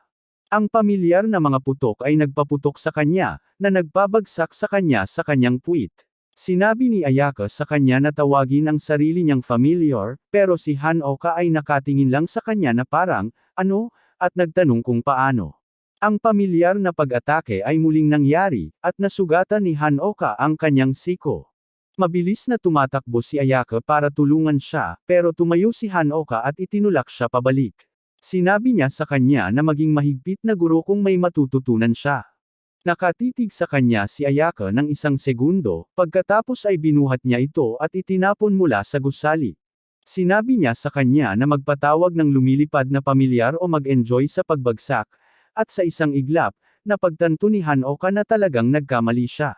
Habang bumabagsak si Hanoka, hinahabol siya ng apoy na pamilyar at malapit na sumusunod si Ayaka sa kanyang wallis. Habang bumabagsak, sinisikap ni Hanoka na isipin ang pinakamahalagang bagay para sa kanya, isang bagay na kaya niyang ipatawag. Bago pa man tumama sa lupa, naisip niya si Ayaka na nakasuot ng swimsuit at nurse outfit, at sa paano man, sapat na iyon para makatawag ng higanteng mahiwagang avatar ni Ayaka na nakasuot ng buong nurse gear. Tunay na isang taong may kultura. Sinuntok ng higanteng avatar ni Ayaka ang isang gusali sa harap nila, na aksidenteng nagpabagsak ng isang pader at naglantad kay Kyokairo Sensei na nakikipagkape kay Kronwar. Kalmadong komento ni Kronwar na ito ay seryosong mahika, at hindi ito magagamit ni Hanoka nang hindi binabasag ang ikalawang selyo. Tinanong din niya kung saan nagpunta si Kazane, sinasabing nababagot siya kapag wala ito. Samantala, nawala ng malay si Hanoka dahil sa labis na paggamit ng mahika, at dinala siya ni Ayaka sa bahay para magpahinga. Sa ibang lugar, malalim sa ilalim ng lupa si Kazane, sinisiyasat ang isang kakaibang silid na sumasabog at isang nakatagong tunnel. Nilapitan siya ni Rinan, na nagsabing sinabi ni Toko sa kanya kung saan siya makikita. Tinanong ni Rinan kung ano ang ginagawa niya doon, at nakinig si Kazane habang sinabi ni Rinan na may isang mangkukulam na nagngangalang mensahero ng tore ang lumitaw, at sinabing lahat sa lungsod ay bihag na ngayon. Isang linggo mamaya, habang nawawala pa rin si Kazane, nagtungo sina Ayaka at Hanoka sa paaralan para sa pagsusulit. Samantala, sa wakas ay nakilala ni Kazane ang bruha, ang pangalan nito ay Weekend. Sinabi ni Kazane sa kanya na alam niya ang tungkol sa mga bomba at ipinapalagay niyang narito siya upang makipagkasundo para kay Hanoka. Tumango siya sa katapusan ng linggo, pero sinabing hindi siya narito para makipagkasundo. Sinimulan niyang ipaliwanag kung paano gumagana ang mga labanan ng mga mangkukulam. Karaniwan, ang mga mangkukulam ay maaari lamang lumaban sa isa't isa, ngunit hindi makakasakit sa mga sibilyan. Iyon ay dahil sa malaking proteksyon na inilagay ni Kazane sa buong bayan. Kapag may nasaktan, nagiging aktibo ang mahika ni Kazane at pinoprotektahan sila. Salamat sa kanyang malaking manapol at mabilis na paggaling, kaya niyang panatilihing nakataas ang kalasag magpakailanman. Pero pagkatapos ay nagtanong si Weekend, ano kaya ang mangyayari kung sabay-sabay na sisibog ang buong lungsod? Kahit na mayroon siyang lahat ng manang iyon, baka sa wakas ay maubos din ang lakas ni Kazane sa pagprotekta sa lahat. At kapag bumagsak na siya, magkakaroon ng oras si Weekend para habulin si Hanoka. Pagkasabi niya niyan, naglagay siya ng mga rune bomb na nakatago sa buong lungsod. Ang mga pagsabog ay nagpatag sa lahat maliban sa harang na nagligtas sa mga sibilyan. Gayunpaman, bumagsak si Kazane dahil sa labis na paggamit ng mahika. Ibinunyag ng Weekend na siya rin ang nasa likod ng pagdaya kay Medusa at Kronor. Nang mawala na si Kazane, ipinabuhat niya sa kanyang mga tauhan at ikinulong sa isang selda. Sabi ni Weekend, isang linggo bago bumalik ang kanyang mahika, sapat na oras para makipaglaro sa mga estudyante. Pabalik sa paaralan, nakita ni Ayaka ang mga pagsabog at hinawakan si Hanoka, dinala siya sa ilalim ng lupa na workshop ng mangkukulam. Sa ibaba, nakilala nila si Kasumi, na tumakbo at niyakap ang kanyang kapatid. Sinalubong sila ni Toko, Rinan, at ilang iba pang mangkukulam na inatas ang ipagtanggol ang paaralan, kabilang ang kanilang pinuno, si Natsumi, at isang batang babae na kalahating pusa na nagngangalang Atori. Nagtatanong si Hanoka kung ano ang nangyayari, at nangako silang magpapaliwanag, ngunit biglang kinuha ni Natsumi ang baril at gumamit ng istilong Amerikano sa pagbaril, gamit ang mga sleeping bullet. Pinaputukan niya si Hanoka para makatulog si Ayaka. Sinusubukan ni Kasumi na makialam pero pinatulog siya ni Rinan. Sinasabi nila na kailangang isara si Hanoka hanggang sa malaman nila kung ano ang layunin ng kaaway at kung nasaan si Kazane. Si Hanoka ay nakakagulat na pumayag na sumama sa kanila at sumunod sa kanila sa isang ligtas na silid ng pagkakulong kasama si Ayaka. Habang nasa loob, napansin niyang kakaiba ang taas ng kisame at may bukas na skylight. Sinusubukan niyang lumipad pataas gamit ang kanyang wallis, pero hindi gumagana ang kanyang mahika. Sa sandaling iyon, nagising si Ayaka at sinabing nagkamali siya at tiyak na natalo ang kanyang ina. Biglang may larwang nahulog mula sa skylight at bumagsak sa harap nila. Ina-activate nito at ipinapakita ang hologram ni Weekend, na nagsasabing sa wakas ay natagpuan na niya si Hanoka at pupunta na siya para kunin ang bago niyang alaga. Pagkakita sa mukha niya, pinasabog ni Ayaka ang laruan, sinira ang pader sa likod nila. Sinabi niya kay Hanoka na tatakas sila. Hindi gumagana ang mahika ngayon dahil wasak ang lungsod, pero hahanap sila ng ibang paraan. Tinatapos nila ang isang hagdanan na tumatagal ng 2 oras at nagdadala sa kanila sa isang bundok sa labas ng bayan. Ngunit nang sa wakas ay makarating sila sa ibabaw, sinalubong sila ng isang kakilakilabot na tanawin, ang buong bayan ay nawasak at nasusunog. Nagpanik si Hanoka at sinisi ang sarili. Sabi niya, siguro wala na ang nanay niya at lahat ng iba, at siya ang may kasalanan dahil siya ang hinahabol ng kaaway. Pero nanatiling kalmado si Ayaka at sinabihan siyang tumigil. Ipinaliwanag niya na walang namatay. Kapag may nilikhang workshop, nakikipagkontrata ang lider sa puso ng lungsod. Pinapayagan ng kontratang iyon ang lungsod na protektahan ang mga sibilyan sa pamamagitan ng paggamit sa mahika ng mangkukulam upang ayusin ang sarili nito. Dahil wasak na ang lungsod at wala na ang kontratistang si Kazene, walang workshop witch na makakagamit ng mahika. Kaya naman ang una nilang misyon ay maabot ang sentro ng lungsod at gawing bagong kontratiste si Hanoka para makipaglaban muli ang mga mangkukulam. Samantala, sinuri ni Natsumi at ng iba ang sitwasyon. Lahat ng sibilyan ay ligtas na inilikas at pinatulog. Nawawala si Kazene at malamang na bihag. Kung walang kontratista, walang mangkukulam ang makakagamit ng mahika at aabuti ng ilang araw bago dumating ang tulong mula sa punong tanggapan. Kasabay nito, ilang manggagawang mangkukulam sa pagawaan ang nawawala pa rin matapos ang pagsabog. Sa sandaling iyon, isa sa kanila ang biglang pumasok sa silid na may nakakabit na time bombs. Sabi niya, nakahuli ang weekend ng maraming mangkukulam at ginagamit ang mga ito bilang bihag para hingin si Hanoka. Kung hindi nila siya ibibigay sa loob ng 30 minuto, sasabog ang lahat. Samantala, nakipagtulungan si Kasumi kay Tanpopo at sa kanyang grupo para bantayan si Weekend, na nakatayo sa loob ng bakuran ng paaralan na napapaligiran ng mga nakuhang mangkukulam na nakasuot ng bomba. Tinanong ni Tanpopo si Kasumi kung ano ang gusto niyang gawin nila. Sabi ni Kasumi, sa ngayon, sila lang ang nakakagamit pa ng mahika at mas mabuting simulan na nilang pagtrabahuhan ang kanilang pananatili sa bahay niya. Pabalik sa tunnel patungo sa puso ng lungsod, patuloy na naglalakad sina Ayaka at Hanoka hanggang sa lumitaw ang isa sa mga kaalyado ni Weekend, si Gibraltar. Gumagamit siya ng mahika para ipatawag ang isang malaking golem na bato at ibinabagsak silang dalawa sa lupa. Hinawakan ni Gibraltar si Ayaka at sinubukang ailapag ang huling suntok, pero tumalon si Ayaka at sinipa siya diretso sa mukha. Tumatawa si Gibraltar, iniisip na hindi siya masasakta ng isang ordinaryong sipa dahil sa kanyang balutang katawan. Pero mali siya, si Ayaka ay sinanay sa martial arts ng kanyang ina at hindi kailangan ng mahika para wasakin ang isang tao. Tinalo niya ang Gibraltar at patuloy na nagpatuloy. Pabalik sa base ng underground workshop, sinubukan ni Natsumi na i-defuse ang mga bomba mag-isa, ngunit nang tumunog ang orasan sa 18 minuto, nagpasya silang harapin ng direkta si Weekend. Kasabay nito, nagising si Cronwar at nakitang wasak ang bayan. Sinabi ng kanyang kapareha sa kanya na si Weekend ang nagbigay ng impormasyon tungkol kay Hanoka. Napagtanto ni Cronwar na nangangahulugan ito na tinalo ng Weekend si Kazane, at walang paraan na hahayaan niyang umalis nang walang laban ang isang kasing lakas. Hinarap ni Natsumi at ng iba si Weekend at sinabihang sumuko, pero ngumiti lang si Weekend at sinabing wala ng 12 minuto kung gusto nilang mabuhay. Dapat nilang ibigay si Hanoka. Inamin niyang hindi rin siya malakas, pero kahit talunin siya, hindi nila mapipigilan ang mga bomba.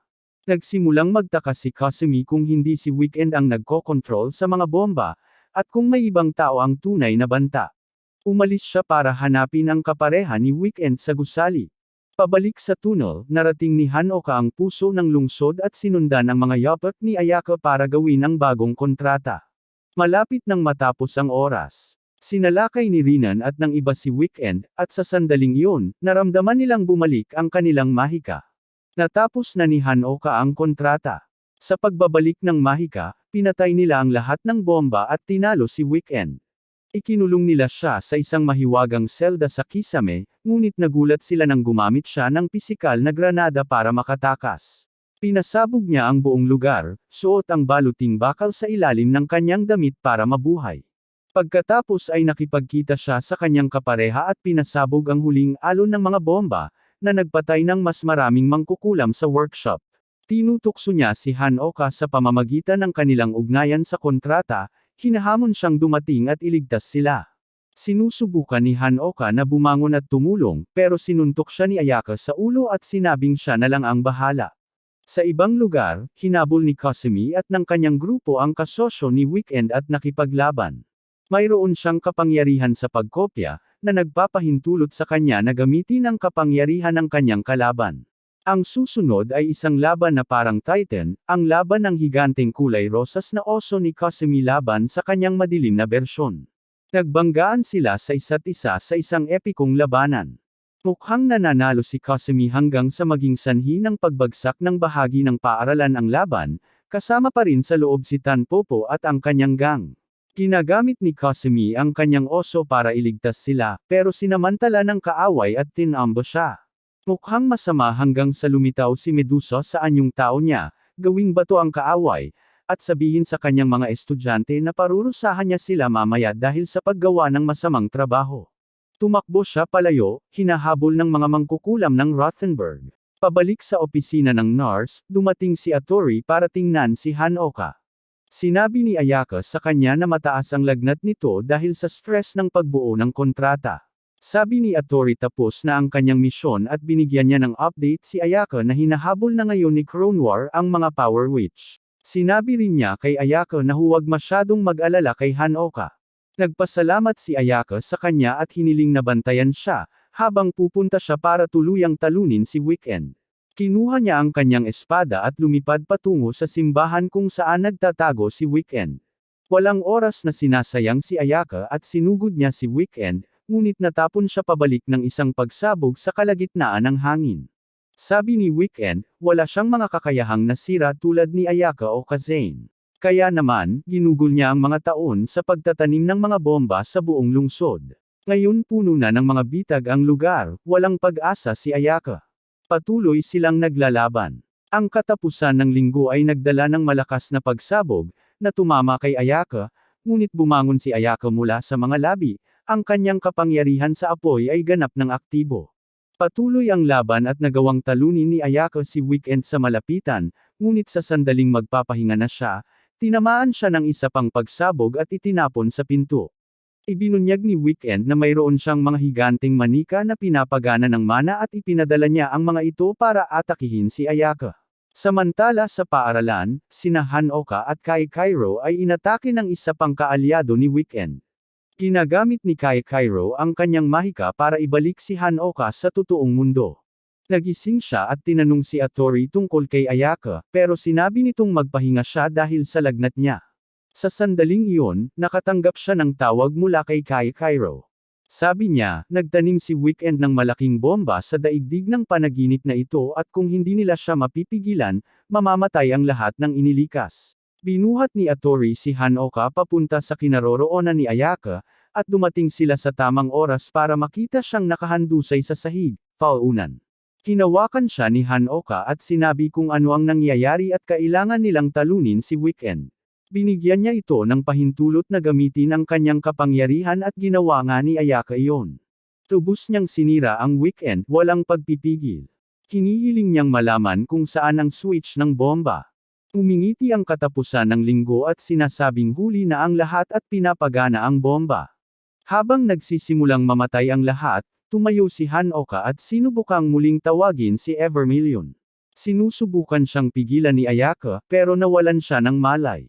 Sa kanyang panaginip, muli niyang nakilala si Evermillion. Sabi niya, masyadong maaga siyang bumalik, at hindi siya dapat patuloy na umasa sa kanya. Alam niya kung bakit siya narito, gusto niyang ibalik ang lahat at ang lahat ng nawasak. Sabi niya kaya niyang gawin iyon, pero ang ganoong kalaking kahilingan ay may kaakibat na kapalit. Nang tanungin siya kung ano ang gusto niya kapalit, sinabi niyang buhay niya, ngunit pinaalalahanan niya ito na kung mamamatay siya, kukunin din ng kanilang kontrata ang buhay ni Ayaka. Nag-aatubili siya, pagkatapos ay pumayag, sinasabi niyang wala ng ibang paraan. Bumuo sila ng kontrata, at ginamit niya ang buong kapangyarihan ng Evermillion. Biglang bumalik ang buong lungsod. Lahat ng tao ay buhay, at lahat ng bagay ay naibalik na parang hindi kailanman sumabog ang mga bomba. Niyakap siya ni Ayaka, pero humingi ng paumanhin si Hanoka dahil isinakripisyo niya ang buhay niya at ang buhay nito. Ayaw niyang mangyari iyon. Tumayo siya at sumigaw kay Evermillion, iniaalay ang sarili niyang buhay kapalit nito. Nawala ang kanyang kapangyarihang mahika, at siya ay bumagsak. Nakaligtas si Hanoka, pero bago pa man siya makaiyak, biglang sinaksak siya sa likod ni Weekend. Sinabi niya sa kanya na sinira niya ang lahat, at ngayon ang natitira na lang sa kanya ay kutsilyo. Sabi niya, ipapadala niya ito sa kabilang buhay para makasama si Ayaka, pero hinawakan ni Hanoka ang talon, hinayla ito, at sinuntok siya sa lupa. Pagkatapos, sumakay siya sa ibabaw niya, ibinagsak ang kutsilyo sa sahig sa tabi niya, at sinabing hindi na siya makatiis sa pagmamasid sa pagdurusa ng mga tao. Gaano man karaming beses niyang subukang sirain ang buhay niya, palagi siyang pipigil sa kanya. Nawalan siya ng malay dahil sa sugat. Tumingin sa kanya si Weekend bumuntong hininga, at sinabihan ang kanyang kapareha na gamutin siya. Sabi niya may ilang araw na lang sila bago bumalik si Kazane. Habang paalis sila, nakasalubong nila si Kronwar at ang kanyang kasosyong buwaya, na kinuha siya para maglakad. Pabalik sa paaralan, okay lang ang lahat maliban kay Hanoka na humihikbi sa tabi ng walang buhay na katawan ni Ayaka. Pumasok si Atori at nakatanggap ng tawag mula kay Kairo, na nagsabing matagumpay ang misyon. Pero masyadong nasaktan si Hanoka para magpakialam. Sinabi niya sa kanila ang lahat ng nangyari. Napagtanto ni Kairo na may hindi tama. Ayaka, hindi niya dapat na ipagpalit ang kanyang buhay para sa kanya. Tanging ang kontratista lamang ang makakagawa ng ganitong uri ng kasunduan. Napansin ni Hanoka na mainit pa rin ang kanyang katawan, kahit hindi na siya humihinga. Nagkaroon siya ng ideya. Sinabi niya kay Atori na gumuhit ng magic circle at ilagay si Ayaka sa loob. Sabi niya, sa tingin niya ay puwersahang sinira ni Ayaka ang kanilang kontrata at gusto niyang ibalik ito. Kailangan niyang gumawa ng bago. Nahiwa niya ang kamay niya at tumulo ang kaunting dugo sa dibdib niya, pagkatapos ay nag-atubili siya. Sa halip na halikan ang kanyang labi, hinahalikan niya ang kanyang noo. Pagkaraan ng ilang sandali, humingal si Ayaka at muling nabuhay. Mamaya, sa kanyang panaginip, muling nagkita sina Hanoka at Kairo kasama si Evermillion.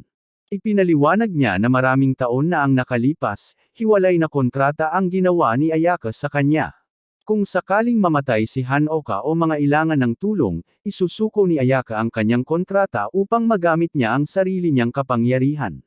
Kaya, nang tapusin ni Ayaka ang kontrata, ginamit lang ni Hanoka ang kanyang kapangyarihan para maibalik ang lungsod. Ibig sabihin, kanselado na ang kanyang kasunduan sa Evermillion. Samantala, hinahamon ni Kronwar si Weekend sa isang laban ng isa-isa at lubos siyang winawasak, parang isang side character na nakaharap sa pangunahing bayani sa isang tournament arc. Na-disappoint siya na napakahina ng Weekend at iniisip niyang pahirapan ito dahil lang sa pag-aaksaya ng oras niya.